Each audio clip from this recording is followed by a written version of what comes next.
Good morning, guys, and welcome back to Dusting Off Warlord, Saga of the Storm, featuring Yscar the Elder. Oh man, so I told this story when I was interviewing Woodrow. This guy is one of the first things I traded for back on the Temple of Lore, back when Cliff Jam was running the reputable trade boards, and I traded well above what this was worth. I don't care. I thought this guy was cool. And one of the reasons why he's being featured in this episode, well, there's two reasons, and they're intertwined. The first one is one of the viewers asked me to cover this guy, and interestingly enough, the final spoiler card that I got from Kingswood Games for Into the Accordlands, pretty much my next video had to be covering him because otherwise I'm not going to get it out during July. And when they sent me that card, I did not know what to do with him. Like, I had a couple, like, random ideas, but I'm like, no, those are, like, they'd still probably kind of work, especially in our shitty meta. But when Yscar the Elder was brought up, I was like, boom, like, that's it, that's the Warlord for this. So, yeah, so that's very, very fortuitous how all that just kind of lined up. So, Yscar the Elder. So this is a very, very old warlord. He came out in Good and Evil, which I think Good and Evil was the third set. It was base set, Assassin's Strike, I think Good and Evil, and then Tooth and Claw. Oh gosh, it's been so long, I can't remember. But very, very old warlord, and he ushered in the entire Lycanthrope thing. So Yscar the Elder, he is a mercenary. He is good aligned. He is a 5th level rogue with +6/+1 for his attacks, 15 armor class, +8 skill, 3 hit points. He is unique because, yeah, back in the day, you could just throw this guy in your decks. So, yeah, he is a Lycanthrope. Order once per turn. Get a Lycanthrope form from your deck and show it to the other players and put it in your hand. So he can go fish for those, which is pretty awesome. And that was a Merc thing. I think it probably still is, card retrieval. I guess tutoring, people might understand it by, or, yeah. And then order once per turn, discard a Lycanthrope form equipped by Yscar. So, the discarding thing is actually, you might ask, why would you ever want to do that? And that's because, pretty much, I believe, actually, I want to say all of the Lycanthrope forms, they have this text on them. They're Lycanthrope only, obviously. But you have to discard all your other items that are equipped to the character who's equipping the form, and you can't equip items that are not Lycanthrope forms. So one of the one of the caveat, not even caveats, but one of the requests that that I got for covering this guy was, don't just do, because he's like, don't just do the rock form and like toss it, I think is what he said. And honestly, that is what I have historically done with Yscar the Elder. You go grab a rock form and you can use it to move him up, and then you get rid of it so you can equip like Black Steel Dagger and Armor Blending, like things that you would want in the front, because the rock form usually doesn't help you too much, like not too terribly much. Once you're where you need to go. There are some exceptions, and we are going to cover a freaking awesome exception coming out of Into the Accordlands. So yeah, so he's doing several things. One, again, he grabs the form you need, and two, he can get rid of it in case, you know, you wanted to equip other stuff. I'm not going to do that. Actually, the only items in this deck are Lycanthrope forms. I cannot remember. It probably was back. It was back when I first got him, before Campaign Edition started, that I was doing that with him. That it was just, we were going chips in on the forms, and oh man, those were days of glory. Okay, but I'm waffling. So we are going to be starting, obviously, Yscar the Elder, and then 2 copies of Bosun Blacknose, and 3 copies of Markapal Ivy. So the Bosuns, I believe I've actually covered both of these in my faction overview. These both have abilities that spend characters. So the Bosun Blacknose, he's level 2. He's got level 2 stats. I believe the text on this guy, back when he was spoiled, it was like the greatest secret ever told, or ever, something along secret, because pirate sailor gnomes had been kind of a meme in the Warlord community on the Temple of Lore for quite a long time, and then all of a sudden we got it. The rumors were true. He spends to do a +2 range strike. If the strike hits, spend the target before inflicting wounds. He's a really, really solid character just as is, because again, he's, even if he doesn't kill something, he's spending it, and there's a lot of characters who have spend reacts, or reacts that don't really benefit them if they're spent, so he's pretty awesome. And then Markapal Ivy, 12 AC, which is where you want your level 1 starters to be. It's a monster, it's a druid. Spend react. After target character enters play, spend the target. This is also really, really good in my opinion because this thing is almost always trading up. Like, it's spending to do its ability, but you're practically always going to be spending something better than a level 1 druid cleric monster thing. So yeah, and yeah, both of those abilities are, they're playing into what we're going to be doing with him. Obviously, he's a rogue, and you like spending things as rogues, because yeah, then you can abuse them. As far as a couple other lower level characters, we've got 3 copies of Belinda. Belinda's a monster that came out of Light and Shadow. She's very odd. Her stats are okay, they're not great. She's a summoner, don't know if I've ever used that. She just has this ability. It's a Nightfall ability, so this basically only works if it's not the first turn. After you bring a character into play, if it is not the first turn, move the character forward 1 rank. So this is movement. It's movement that doesn't require that character to spend, and it's doing it at react speed to them entering play. There's a lot going on with this. Again, if your meta plays things that, you know, hypothetically speaking, again, I'm not, stop bringing up exhaustion, Zach. Belinda is the one moving them, so things that would normally abuse you for moving, some of them don't work on that because the character itself is not performing an action to move. So I think she's kind of cool. She's got some interesting applications with stuff, especially in this deck. And then a single copy of Archer Tower and a single copy of Tauren Yscar. I'm going to go on record saying I haven't played this deck yet because the spoiler card hasn't been released. The Archer Tower is basically something I am considering dropping. There's kind of a little side thing that I'm doing. I don't know if it's going to work or not. I mean, it's my meta. My meta sucks. We just have fun playing. And I think it's going to be kind of cool. So then Tauren, classic card. Very, very, I think, common card you see. You can only play one of them, that's fine. Once per turn, discard a card, look at the top 5 cards of your deck, you can retrieve one of the cards, and put it into your hand, return the remaining cards to the top of your deck in the same order. One of the interesting things about Yscar and any other character who can search for things is you can Tauren first, and, you know, regardless of what card you grab, if you don't like the rest of it, you can activate... or you can use Yscar's Order to go look for a form, and then it shuffles your deck, so if it was all trash, you can get rid of it. That's kind of nice.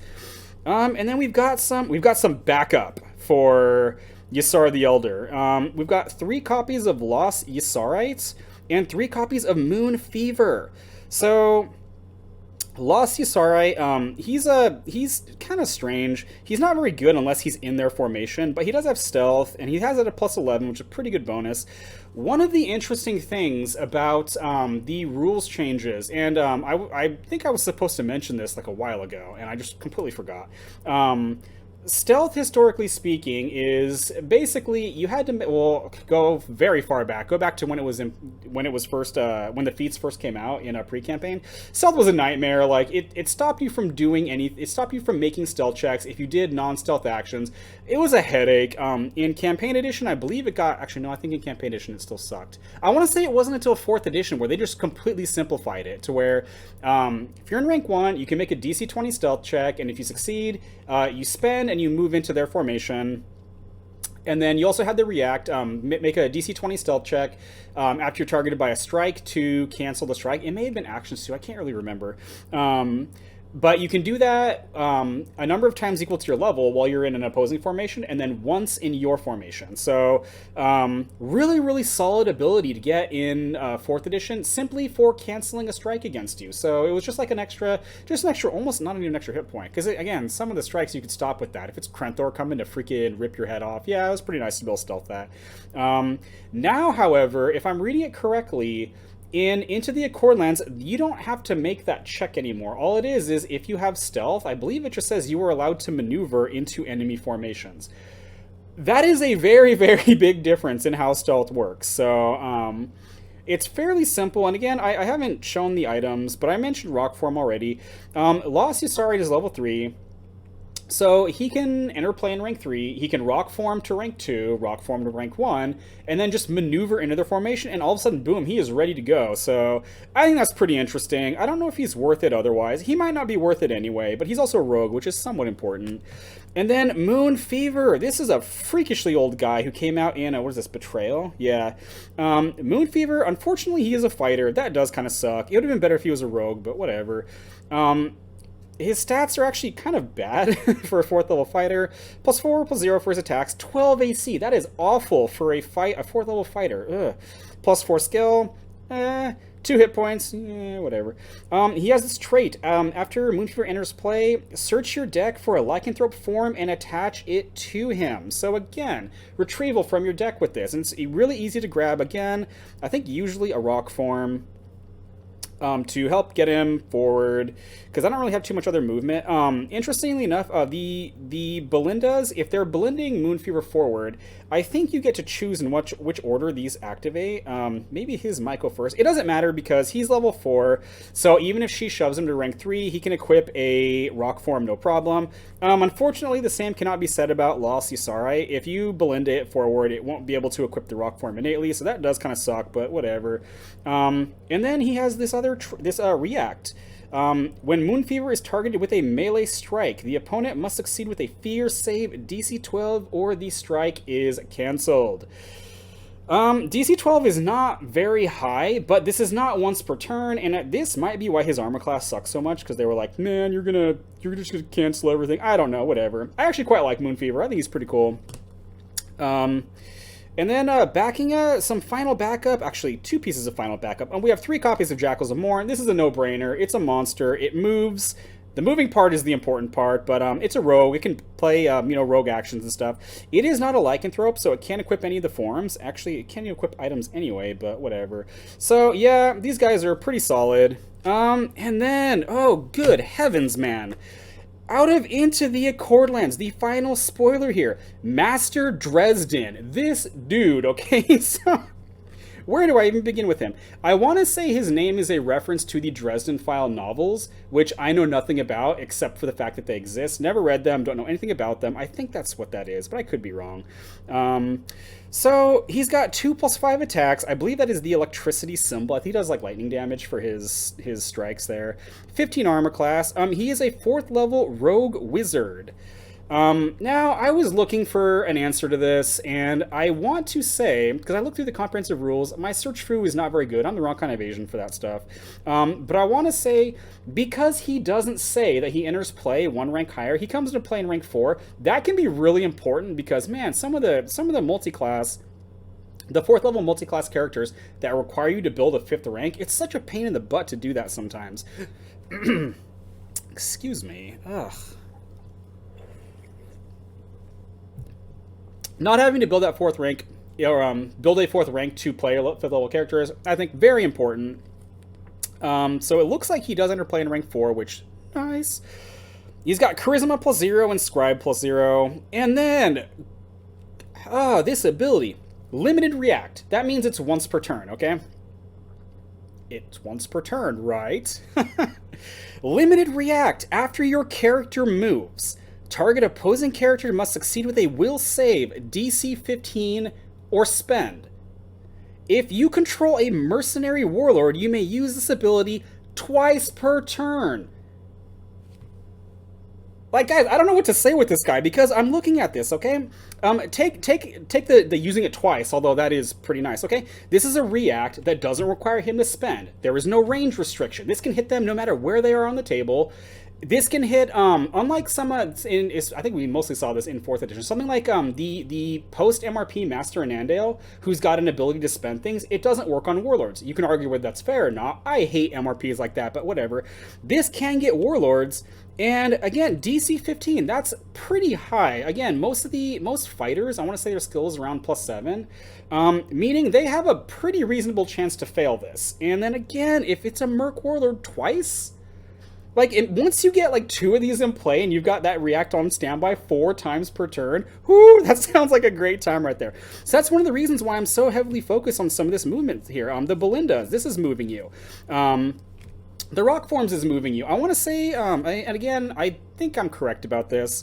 I think even falling forward is moving. So the trigger for this is going to be, I think, one of the most common triggers in the game. Especially because you don't even have to roll dice to make it happen. You just maneuver something and it moves and it's like, huh, well, that's awesome. And then DC 15, again, we're going to do something about that DC 15, but just looking at this guy just seems like he does so much. And I mean, I can't wait to get me 3 copies of this dude because, man, his strikes are good. His AC is pretty good for a wizard. I mean, I guess he's a rogue too, but pretty amazing. Charisma. The new charisma, I believe, either gives somebody advantage or gives somebody disadvantage, which I want to say that's a term out of like 5th edition or 6th edition Dungeons and Dragons. Basically, you roll 2 dice and you have to pick the lowest one if it's disadvantage or the highest one if it's advantage. I could be wrong about that. I need to sit down and read the new feats. And then Scribe for holding on to spells that you may not be casting right now. Yeah. Very, very big fan of that dude. Like, that dude looks just like a freaking baller right there, okay? His artwork's great. I mean, what's there not to love about that guy? Actually, on my crappy little note here, I didn't write down his hit points or his skill. I think he has 2 hit points. Yeah, he's got 2 hit points and plus 8 skill. So he needs to roll 12s for his charisma and his scribe. That's acceptable right there. So yeah, oh dude, and that artwork is freaking great too right there. That dude's, yeah, I don't know what he's doing to that guy, but it doesn't look like it's a good day for him. So, whew, yeah. Yeah, so that's it for the character base there. As far as items go, it's kind of odd. The only items I'm running are lycanthrope forms. So we've got 3 rock forms because, again, this is movement. It gets you to the front, and it triggers Master Dresden's ability. And again, if you haven't noticed, this deck is largely, maybe not largely, but there's a huge component of this deck that's built around Master Dresden. So, we've got 2 chameleon form and 2 wolf form. These are the more defensive lycanthrope forms. They both give you some armor class. Wolf form gives you +5, which that's a big chunk of armor class right there. +2 attack. Chameleon forms, they give you +3 armor class, but they also give you stealth and medicine, which can be really important to try to stay alive. And again, with stealth now, you can just use this to walk into their ranks, which, yeah, I mean, yeah. And then just a single copy of Spider Form and a single copy of Bear Form. Spider Form gives you extra strikes. This used to be my favorite one, I think. And I don't even think I got this in that first trade that got me this guy. I don't remember. And then Bear Form. Bear Form is just giving you +7 your attack and +1 armor class. +7 is a very, very high amount of attack, especially for a level 6 item that Yscar can equip in rank 1. So it's there if you need it. And there are 2 other forms. Now, Tiger Form, I don't know if I've ever put this in a deck. I don't like this very much. And this really has some Scornergy in this build. +4, +2 is, whatever. It's got this react. After a ready character moves into an adjacent rank, perform a melee strike targeting that character. Now, this is not once per turn, so in theory, you might get some mileage out of this if you're playing against some kind of cav deck or something like that, something that's moving people around. The problem is I have so many spend things here that I don't know how much I'm going to be able to use that. Probably not too much. And then Elephant Form, I like this card a lot, just not with Yscar the Elder. Like, I play this in my Beastmaster deck because +2 hit points, that's a good chunk of hit points right there, and it's only level 5, so fairly easy to equip. The -1 armor class doesn't really matter in Beastmaster because he's a cleric and he's putting out buffs, and so that's not really a big deal, just like the +2 attack is not terribly a big deal. Putting this on Yscar the Elder, I don't like this, like, at all. So, yeah, the -1 to AC, that's no, we're not yet. So that's it for the items, which is, again, fairly limited. We are running 3 copies of Heart of the Beast to try to come up with some kind of weird stuff for Yscar. I guess the Moon Fever can play this too, so if you want to go that route. I also, Heart of the Beast, it's Lycanthrope only, it's level 4. After equipping a Lycanthrope form while 1 or more forms are already equipped, do not discard the current form. The wording on that is kind of weird because it references multiple forms for the first part of it, after equipping a Lycanthrope form while 1 or more different forms are already equipped. And then it says, do not discard the current form, singular. So I believe you still keep all the forms on this. So if you draw multiple of these, that's one of the reasons why I have, like, the 1 random bear form, because how messed up can we make Yscar? I don't know. I think it's pretty funny. So yeah, normally I think most of my decks that I play, most of the ways I've played Yscar, I have done just 1 rock form. It's like I think it's the only form in the deck. I don't think I ran any other Lycanthropes in the deck either.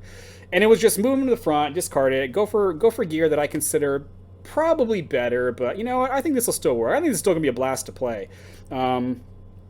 So then, oh, this card keeps cropping up because again, I don't know if this card is good or not. I think the only thing that this card has really ever made the made it into that I would consider like one of my quote-unquote good decks would be a Varus Glyn, because this does target everything. But and that's Maddening Scream. Bards play this as if they were wizards. Actually, I think this now just says Bard or Wizard only. But now, the only one who can play this in this deck, I believe, is Dresden himself. But having this in play, this turns Dresden's ability into functionally a DC 20 or spend twice per turn.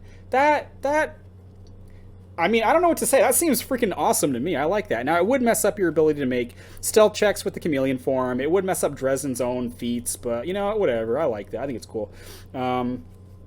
And then rounding it out, we've got 3 copies of Backstab and 3 copies of Assassination. Now, this is one of the reasons why I wish Moonfever was a rogue, because the Lost Ysara can play Backstab, and so can the Jackals of Morn. Only Ysara can play Assassination. The thing is, Moonfever is probably the most reliable to get to the front, like, quickly, because he can go look for a rock form for himself. So, unfortunately, you can't do that. That sucks. But the rest of it, with how much spending I have in here, I'm reasonably certain it's not going to be all that difficult to get value out of these things consistently, because a lot of the plans of just... I'm just not going to become spent around your Rogue Warlord. I don't know if it's going to work with Dresden, because he, again, not even with the Maddening Scream going off. DC 15 on your Warlord, if I hit your Warlord with that 3 or 4 times, you're probably going to fail one of them. If you don't, I'll just wait till next turn. So I think that's pretty cool. And then rounding it out, we've got 3 copies of Flurry of Knives. This is the reason why we have the Archer Tower, because if they won't come to the front, just like the Backstab, a lot of the characters can play Flurry of Knives, and again, maybe can drop them. I'm not sure it's gonna work, but I like the idea of it. I like the idea of just randomly, you know, I can reach out and shoot you with the Archer Towers. They're, what is that, +8s? I mean, that seems pretty nice right there. And Ysara's actual... None of the characters in this deck have what I would consider especially quality melee strikes anyway, so it's not like you're missing out on a too terribly large amount, so... And then the final cards to go along with how much I'm freaking spending, people, is 3 copies of Cinerys Complex. This is a very... I don't know if I call this dungeon odd. I don't think I've played this in too many decks. It's challenge rating 5, so you have to spend, if they want to get rid of this, they have to spend 5 levels of characters to get rid of it. Players may not ready more than 3 characters during the ready phase. The interesting thing about Cinerys Complex combined with something like Dresden is this kind of, how do I even phrase what I'm saying? The more characters that they do not have available, the less options they have to get rid of this. Again, especially because Dresden doesn't care if you're a Warlord or not. So, you know, if you drop this, it's one of the last things you do. I mean, most of my work is being done by 1 or 2 characters. Yeah, so I think this might be kind of interesting to potentially spend large parts of their army. Again, especially because if you can manage to get their Warlord spent, they might not be able to get rid of this. And then next turn, hopefully I'm going to get more value out of my guys and they're going to get out of theirs. It's possible I won't. I don't know. I'm excited to try it out. So that is this mess of cards here of Ysara the Elder being joined by Master Dresden. And yeah, I can't wait for this to actually release and try it out. Some of the things I did consider, because we are doing Maddening Scream, and I've covered Maddening Scream multiple times, it really interacts well, I think, with cards that do not have fluctuating save DCs. What I mean by that is a lot of wizard spells, especially now, this wasn't the case in the beginning, but a lot of wizard spells, the save DC is based on your skill. So Maddening Scream doesn't really net you anything as far as making the spells harder to resist, because while their skill is dropping, the save DC is usually dropping too. So, but you have some other ones. You have stuff like Messire Diplomacy, which if I were going to drop the Flurry of Knives and the Archer Tower, this is probably the first thing that's going to go in, is this card, Messire Diplomacy. Target a character within 1 rank. The target must succeed with a poison save, DC 20 or suffer 1 wound, 2 wounds if you're an assassin. Ysara is not an assassin, and the Lost Ysara, whatever his name was, he can't play this because he's not high enough level. And then as a react, after an opponent retrieves cards from the discard pile, retrieve this card from your discard pile and put it in your hand. That happens more than you think it does. At least in my meta, this happens more than I think it does. And again, DC 20 base is that's pretty high already. And then again, add in Maddening Scream, DC 25 or Suffer a Wound, seems pretty good. Then there's Mischief, which it's an order. You target a ready character within 1 rank. They have to succeed with a dex save, DC 17, 22 if this rogue is in an opposing formation or becomes spent. This is a way to get them spent, and yeah, DC 17 again by itself, a lot of stuff, again, a lot of like fighting type characters, they have about a 50-50 chance of making that, so I think that's potentially worth looking at. And then if I decide to keep the Flurry of Knives, I'm a big fan of Assassin's Arrow just randomly in decks I have that can create range strikes that are not necessarily built around making range strikes, because a lot of people don't realize this is coming. Again, like, I think I mentioned this in Railer Magic Bane. I'm a big fan of Railer Magic Bane with Churning Wrath and Assassin's Arrow because it can just randomly kill you. So I think that's pretty funny. Yeah, in this deck, I don't know if the range strike thing is going to work. I may need to put a couple more things in. I don't know. That's neither here nor now. And then the last one, because I can't play Black Steel Dagger with what I'm doing, I am considering Cobbler's Lane. So this is a level 5 rogue action. It's an order. You may spend this rogue. Until end of turn, this rogue... okay, you can spend this rogue until the end of turn. This rogue, or all of your characters, if you spent this rogue, have the ability, this character's melee strikes inflict an additional wound against spent, equal, or lower level characters, and gain +3 attack against spent characters. So this can kind of function like a very shitty but not rogue exclusive version of Sayer's Plan, which I'm a big fan of Sayer's Plan.